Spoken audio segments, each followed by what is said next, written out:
ഇടുക്കിയിൽ നിന്ന് സ്ഥിരമായി വരുന്ന വാർത്ത എന്നത് അവിടെ ഈ കാട്ടാനകളുടെ ആക്രമണം ഉണ്ടാകുന്നത് സംബന്ധിച്ചാണ്. ഇന്നും അതിന് മാറ്റമില്ല. ഇന്നലെയും നമ്മൾ വാർത്താരംഭത്തിൽ ഇത്തരം വാർത്തകൾ ഉൾപ്പെടുത്തിയിരുന്നു. ഇടുക്കിയിൽ വീണ്ടും കാട്ടാനയായ ചക്കക്കൊമ്പന്റെ ആക്രമണം ഉണ്ടായിട്ടുണ്ട്. ചിന്നക്കനാൽ 301 കോളനിക്ക് സമീപം ഷെഡ് ആണ് ആക്രമിച്ചത്. സമീപവാസികൾ ബഹളം വെച്ച് കാട്ടാനയെ തുരത്തുകയായിരുന്നു. അതിനിടെ ഇടുക്കി ഇരുമ്പുപാലം പടിക്കപ്പിലെ ജനവാസ മേഖലയിൽ കാട്ടുപോത്ത് ഇറങ്ങി. വാഹനയാത്രക്കാരാണ് റോഡിൽ കാട്ടുപോത്തിനെ കണ്ടത്. പ്രിൻസ് ജെയിംസ് ഉണ്ട് വാർത്തയുടെ വിശദാംശങ്ങളുമായി.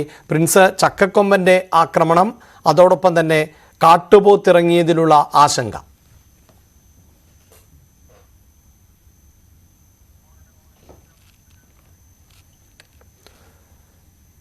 ഇടുക്കിയിൽ ചിന്നക്കനാലിൽ ആണ് ചക്കക്കൊമ്പന്റെ ആക്രമണം വീണ്ടും ഉണ്ടായിരിക്കുന്നത്. കഴിഞ്ഞ ദിവസവും ഇത്തരത്തിൽ പടയപ്പയും ചക്കക്കൊമ്പനും ജനവാസ മേഖലകളിൽ ഭീഷണി പരത്തിയ സാഹചര്യം ഉണ്ടായിരുന്നു. അത് തുടരുന്ന ഒരു പശ്ചാത്തലം ആണ് ഇപ്പോഴുള്ളത്. അതിനിടെയാണ് കാട്ടുപോത്ത് ജനവാസ മേഖലയിലേക്ക് ഇറങ്ങിയത്.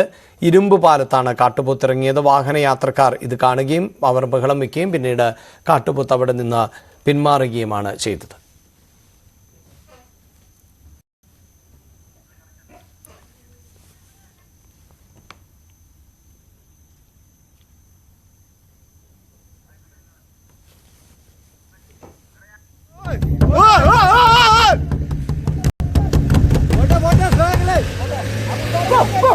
Go!